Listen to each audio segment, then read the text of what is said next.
Hi, everybody. Today's Thursday, June 25th, 2026, and our dear friend, our brother Alex Krainer is here with us. Welcome back, Alex.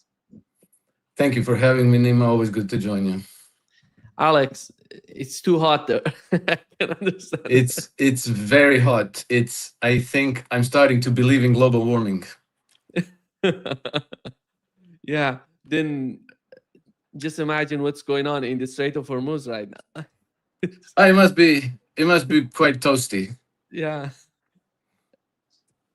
we had, Alex, the second round of negotiations between Iran and the United States. The two sides came and talked to each other. The one of the main issues was the case of Lebanon, between Israel and Lebanon. And what was so interesting, at the same time having this summit or these negotiations in Switzerland, you see the same something parallel is happening in Cairo.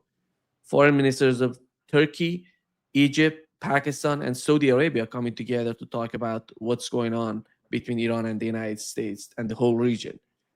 And we had Lavrov yesterday saying that Eurasia, we are not part of the West. We are part of the Eurasia, and Eurasia has to find itself as a center for global affairs.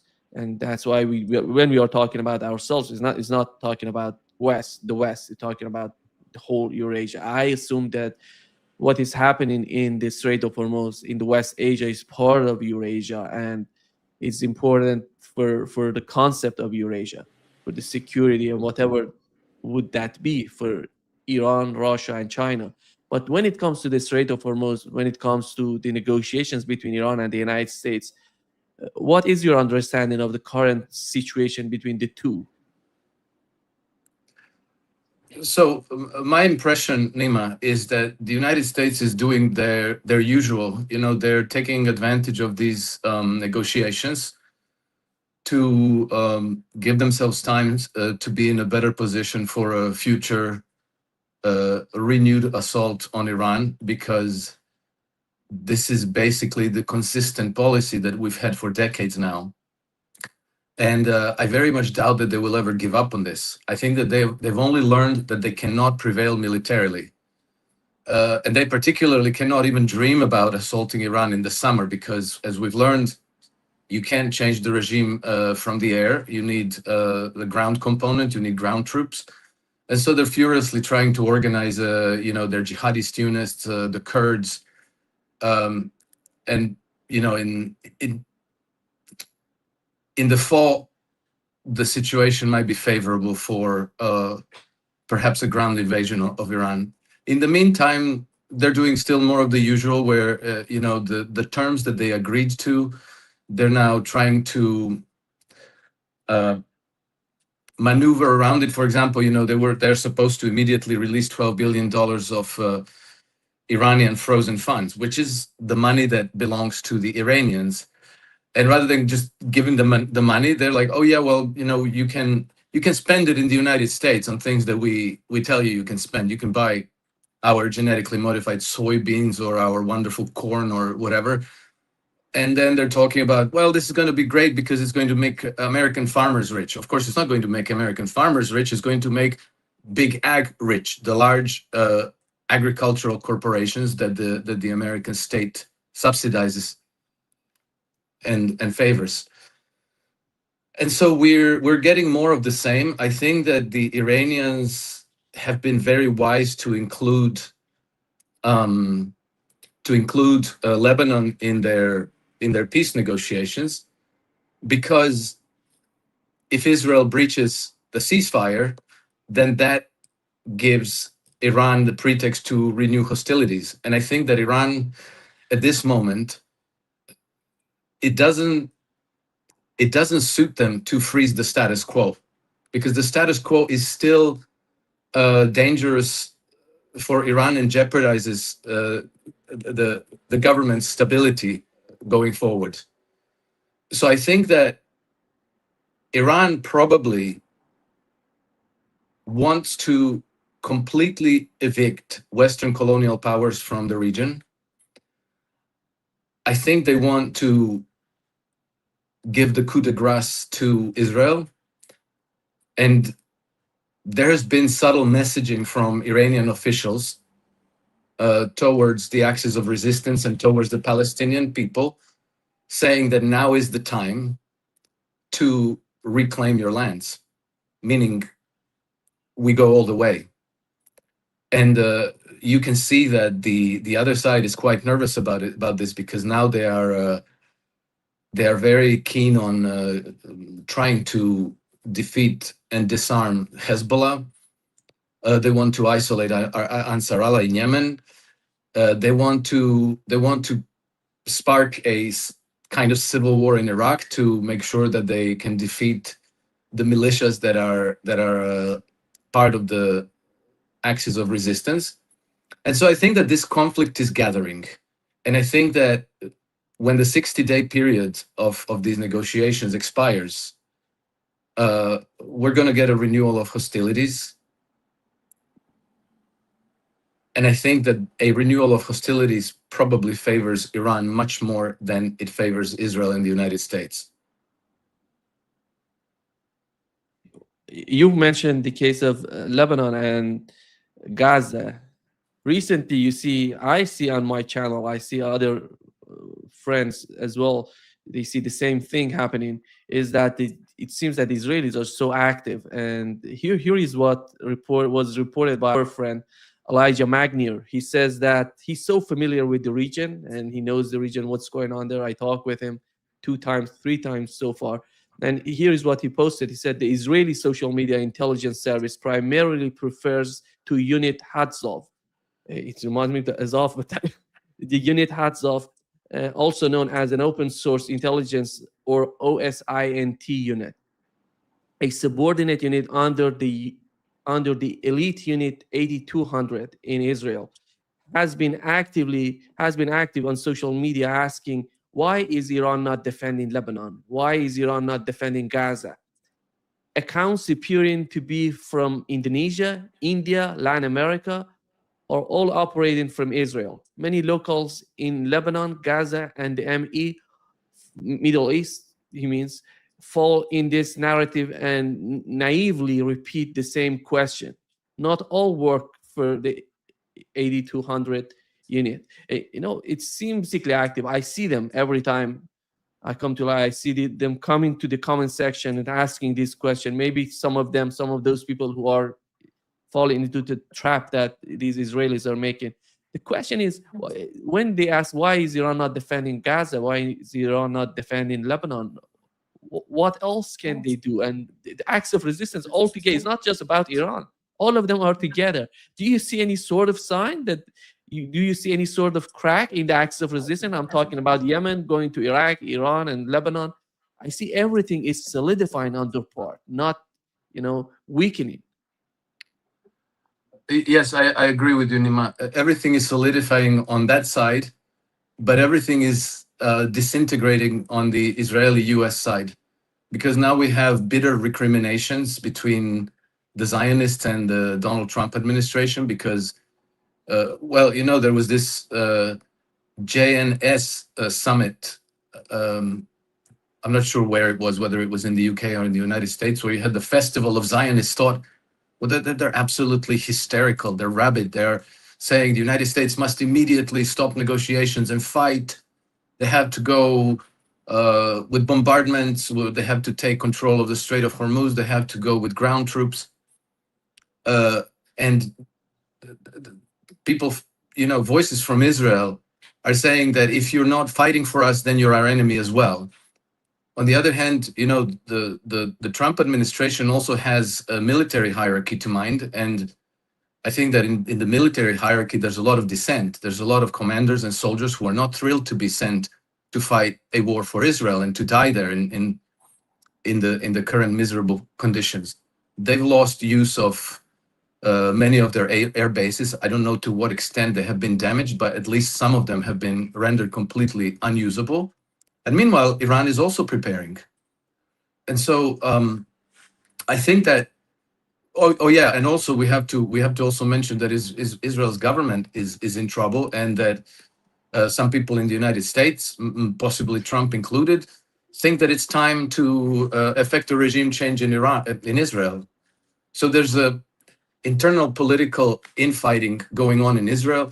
The IDF is suffering terribly in Lebanon, and they are deeply exhausted. There's a lot of resistance to the continuation of war. There's a lot of soldiers going AWOL, absent without leave. Many are not reporting for duty, and they're taking heavy casualties. So I think that from the Iranian side, when they commit to something like a 60-day ceasefire, they tend to honor their commitments, unlike U.S. and Israel. And unless the talks completely break down, I think they will probably stick with this commitment. But at the same time, they're almost certainly preparing for the next phase of the war. As they said, we're negotiating with our finger on the trigger. And when the talks complete, when the negotiations are over, and I have to assume that they will not reach a successful peace agreement, hostilities will resume, and then Iran will continue attacking Israel, most probably. In the meantime, I expect that they are providing certain kinds of support covertly in whatever way they can without overtly engaging in hostilities against Israel. We had two mediators in the talks in Switzerland. Alex, one of them was Pakistan, the other Qatar. Two countries, important ones. And what has happened? The Pakistani intelligence, when Simunir, the field marshal of Pakistan, was there in Switzerland, their assessment, the intelligence of Pakistan, their assessment was that Israel wanted to assassinate him while he was in Switzerland. So from their side, we don't know if that's right or not, but the assessment, the understanding on the part of the intelligence in Pakistan that Israel, Mossad, was preparing to assassinate him. So they sent a message to Mossad, to Israeli government. If something happens, you're going to be something big happening to your country. And then the other strange thing that has happened during the talks, it was a huge explosion in Qatar. One of the oil facilities was some huge bombardment of some facilities there. Then the Qatari government came out and said it was a technical issue inside the oil facility, which the technical issue, the assessment again on the part of Iranian intelligence is that it was Israel, and Israel did something in Qatar huge. You look at the explosion, it's nothing of a technical issue, that explosion. So it doesn't, yeah, all of this, the assessment on the part of Pakistani and Qatari, the explosion in Qatar, it brings some sort of understanding that Israel is trying to do everything to destroy the talks, whatever it is. It's a negotiation, whatever is happening between the two sides. But the main goal is that at the same time, they're trying to do everything in the United States and outside of the United States to make new obstacles. And do you see, as time goes by, the whole region somehow moving against Israel? Because everybody right now is somehow, they are reaching to some sort of understanding that Israel is not, in favor of any sort, because these GCC countries, before this war happening, they thought that Iran is the enemy, Israel is not that much of an enemy. How do you feel about that? How do you see that happening in the region? Well, we already see initiatives to constitute a West Asian NATO between Turkey and Egypt and Saudi Arabia, Iran, Iraq, and Pakistan. I think maybe I missed Qatar as well. And they want to create a new security architecture in the region under the leadership of Pakistan. And I think that the reason is because they see that Israel is absolutely rabid. They will not accept any kind of a peace settlement. Israel can practically not exist without war. Arab nations have already, on various occasions, proposed a very, very generous peace agreement to Israel, practically satisfying all of their security requirements, recognition, not a Palestinian state, but maybe an understanding that some point in the future there will be a Palestinian state and we will guarantee your security and all these things. Israel rejected it all. So, and now, uh, after waging war on six fronts, there's louder and louder drumbeats for war against Turkey. And so everybody in the region sees that Israel is really an incurable threat to their security, that with Israel, their permanent war in the region is practically guaranteed. And they also see that the United States is not an honest broker, and that the United States is neither willing nor able to provide them protection as they believed that they had. Because when the war got going, Americans withdrew critical air defense systems from Arab nations to defend Israel. And so I think that the awareness of this situation has now set in, and all the nations now want to, as a matter of their survival, it's practically an existential matter to them, want to create a new security architecture, and they don't want Israel there anymore. And they don't count on the United States as either a provider of defense or as an honest broker in anything at all. And I think that in this, they have full support from China and Russia, who also, for existential reasons, want a new security architecture in the region. And I think that this is why the Israelis are as hysterical and panicked as they are, that they are now ready to wage war on everybody. They're making threats against the United States. They're saying, well, you will see Israel has not yet used all of their weapons. They have much more powerful weapons. And if you don't defend us, then you're the enemy and you will learn your lesson the hard way.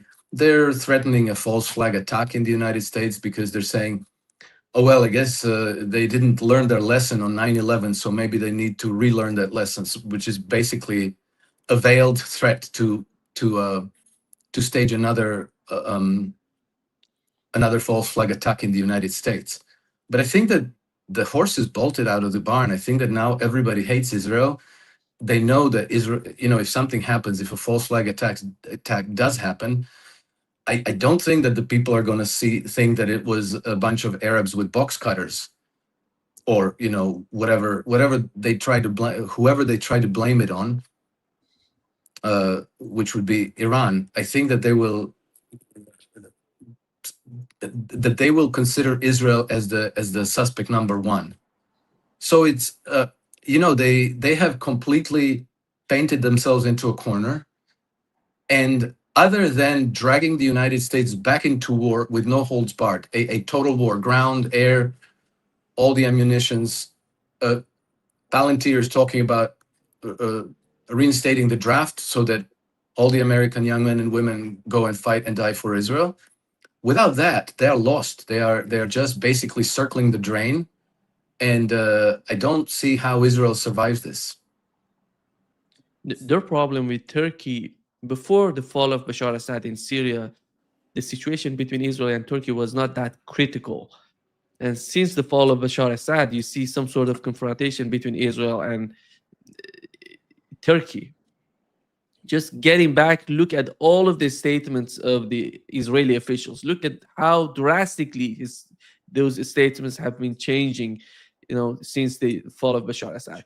It means that the problem right now is the occupation of Syria, and they see Turkey as a party in Syria against Israeli agenda in Syria. That's why because many people are correctly arguing Turkey is talking big but doing nothing practically in terms of sending the Azerbaijani oil to Israel. But when it comes to Syria, it's so serious for Turkey. Turkey is not going to back down on Syria, in my opinion, and Israel knows that. That's why they're saying that the next target going to be Turkey, and we're going to go fight in Turkey. And we had Jonathan Pollard saying that, and at the next fight, the next round is going to be against Turkey. And this is the recipe for disaster for the United States, in my opinion. They have two sort of sections right now, 224 and 662. The two, they want to merge the US military with Israeli, one and US intelligence with Israeli one.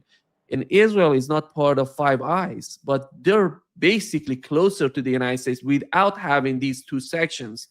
Without having these two sections, they're closer, for example, to the United States than New Zealand or Australia, which these two countries are part of Five Eyes. But they want more. They want to officialize it in the United States. I don't know if you saw what has happened in New York. Three candidates that APAC was helping and founding and supporting, they were defeated by landslide in primary.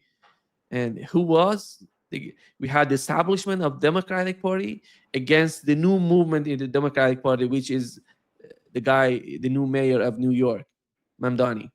And they were against APAC, not only the establishment of Democratic Party, against APAC. And they won by landslide. This is the reality of what's going on in the United States, not only on the part of Democrats, you see it on the part of Republicans. So they have to solidify something in the United States when it comes to the military, to intelligence, because they are fearing right now. This wasn't the case before.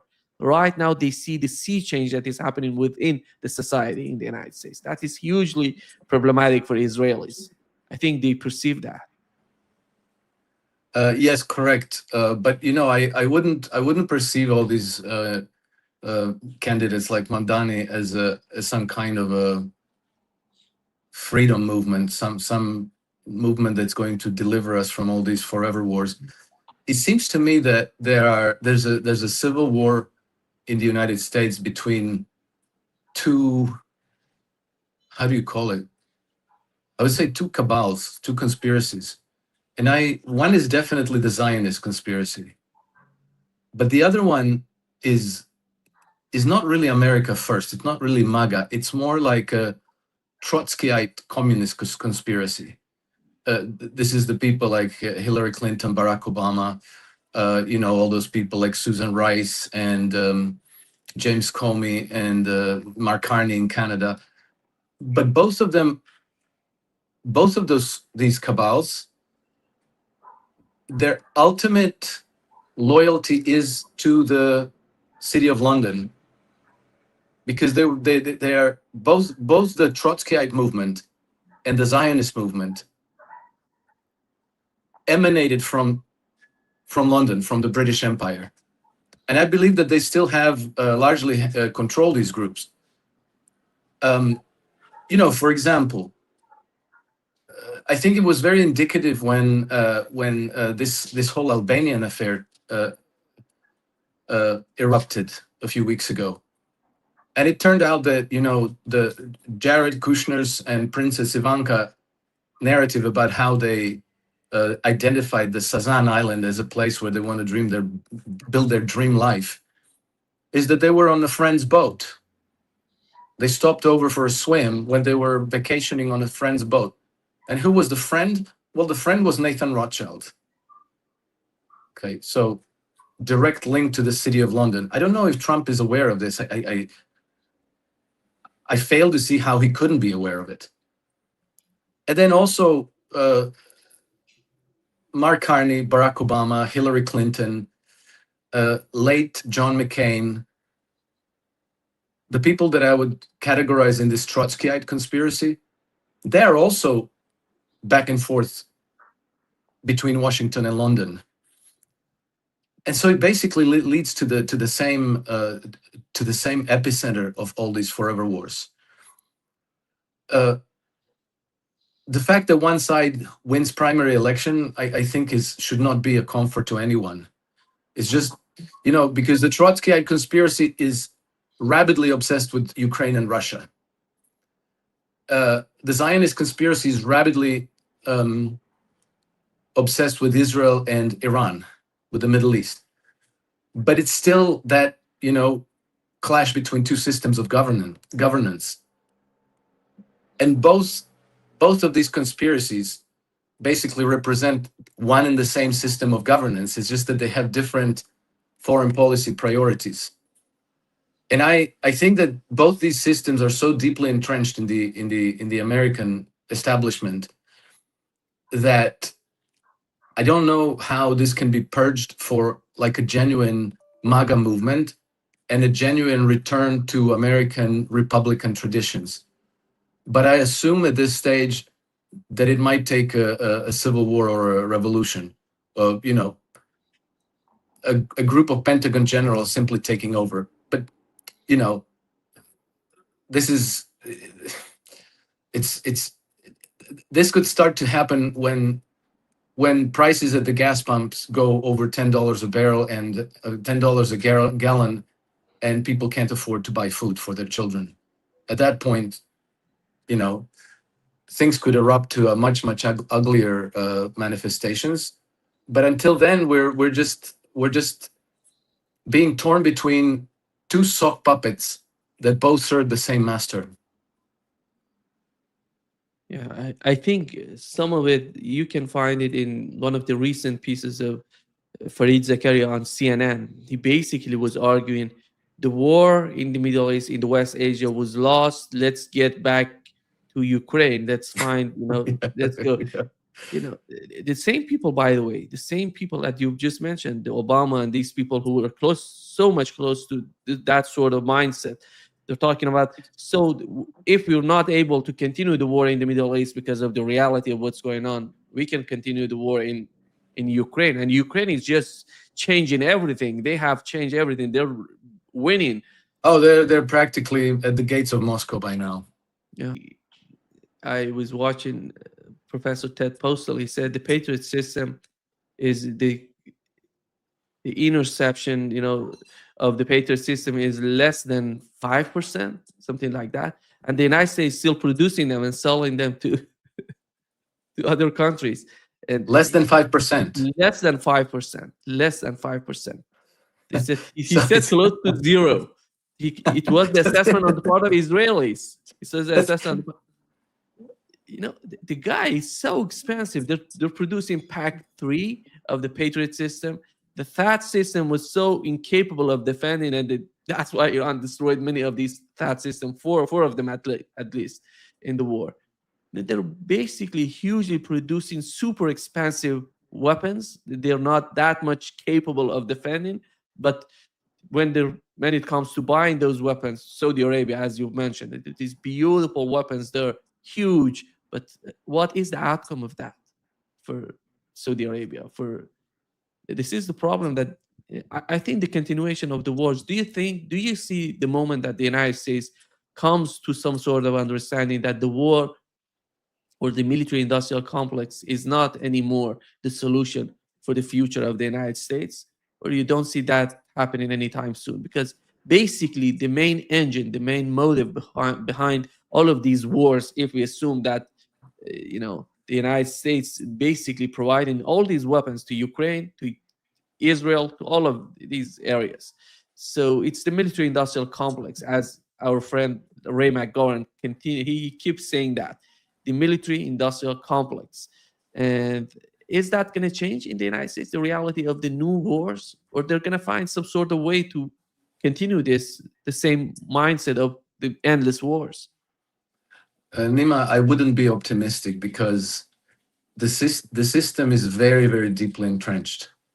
The whole operation is basically a mass scale looting of the American taxpayer. We've seen many of these examples, toilet bowls that cost $30,000 and a little bag of bushings for aircraft that cost $80,000. These are just like little metal pieces that you can hold it in your hand. It's not high tech anything. Cost $80,000. I laughed when you said 5% effective because I didn't realize it was that low. I thought it was higher than that. I thought it was 50% or something like that. But what made me laugh is it kind of reminds me of the COVID shots, because it was 100% effective, and then it was 95% effective, and then it was 80% effective, and so forth, until it turned out that they're probably not very effective at all. And so the whole system is designed to produce very expensive solutions to problems, and then to try to destroy competition. Even like their AI.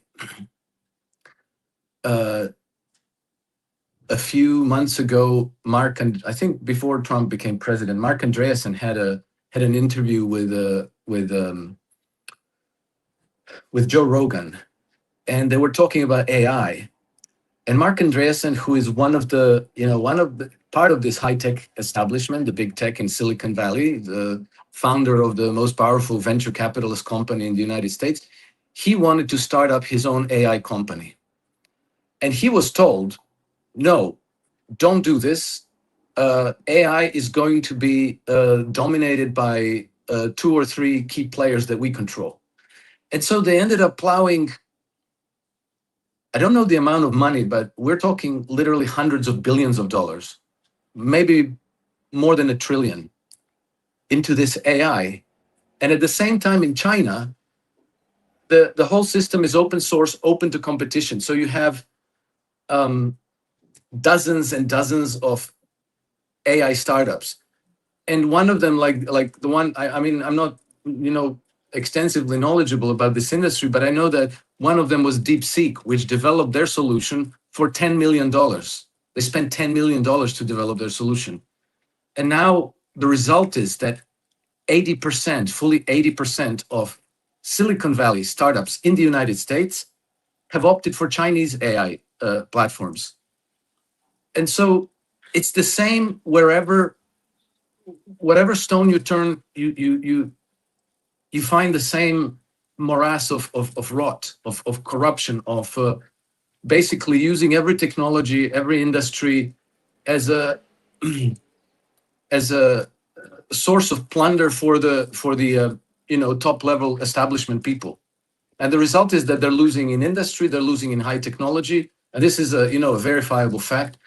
They're losing in military industries, in defense, and the farther this goes, the worse it gets. But the people who run the system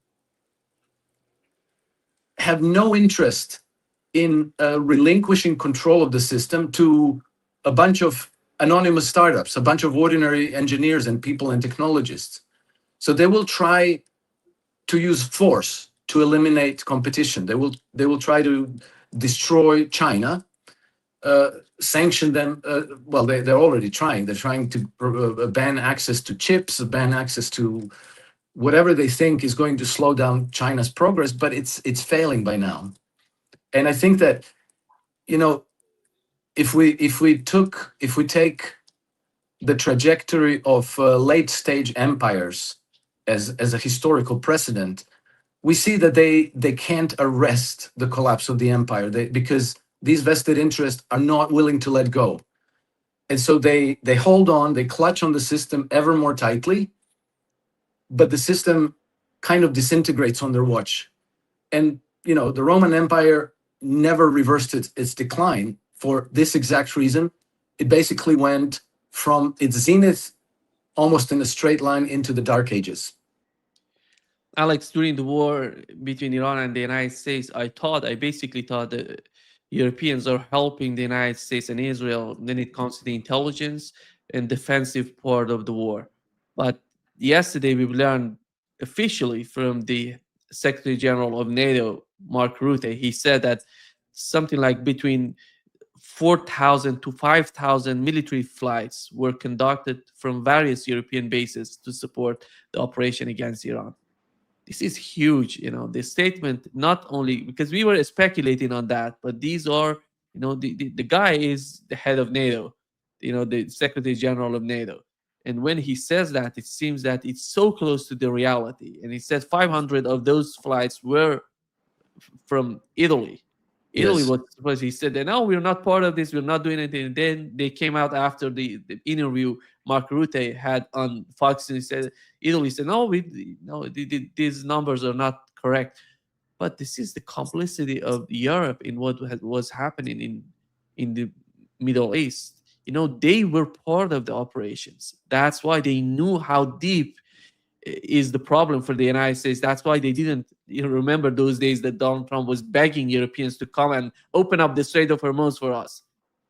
And you see that, just amazing what has happened. And how, for those people who are delusional in Iran, in my opinion, because we have this sort of, you know, liberals who think that let's get closer to the West, let's do this and that. Europeans are somehow different. They didn't go offensive. What do you make of what has happened? No, basically, European nations are vassals of the United States. And if the United States tells them to stand on their heads, they're all going to stand on their heads. I'll give you an example from 2013. Remember, there was a hunt for Edward Snowden. And when they were hunting to Edward Snowden, at some point they had a tip off that Snowden was flying on President Evo Morales' Bolivian president's private jet from Russia returning to Bolivia. And normally, he has diplomatic immunity. He's a president of a country. Open skies treaties, the flight cannot be intercepted. They cannot prevent him by law. This is international law. They cannot prevent him from flying back to his country. When the United States said, close the airspace to them, to Evo Morales, because we want to search his aircraft, Italy, Austria, France, Belgium, I think, Spain, a whole bunch of European countries that his flight was going to immediately complied with the American request. They closed the airspace to Evo Morales' flight, and they forced him to land in Vienna, where they held Evo Morales for 14 hours while they searched his aircraft. Complete and total breach of international law, of open skies treaties. But because the United States said, you're going to be doing this, they complied without question. There was no, oh, well, this is against international law. No, it isn't. If we tell you it's not international law, it's the rules. We are the rules-based order. And if we tell you that the rule is you go to war against Iran, you go to war against Iran. And maybe it's not possible to send troops to Iran. A large-scale mobilization, because the public opinion wouldn't support it. But whatever can be done covertly is done covertly. So we're going to use your facilities, we're going to use your weapons, we're going to use your airports, your aircraft, your pilots, everything that they might be able to conceal from the people. It's all going to be done. Nobody's going to be asking any question. Nobody's going to be resisting. Except, thankfully, we live in an age when they get found out very quickly. And that's very important, actually. Yeah. Thank you so much, Alex, for being with us today. I know that it's too hot there, and I hope it's really hot. It's really oppressive. I wish you could send some fresh air from Brazil. Yeah, here is. Yeah, the seasons are different. From the southern part and the northern. You're on the wrong side of the globe. Yeah. We are the global south. The real. That's right. That's right. Thank you so much, Alex. Thank you, Nima. Until the next time, very, very warm greetings from Monaco to everyone out there. Yeah. Thank you. Take care.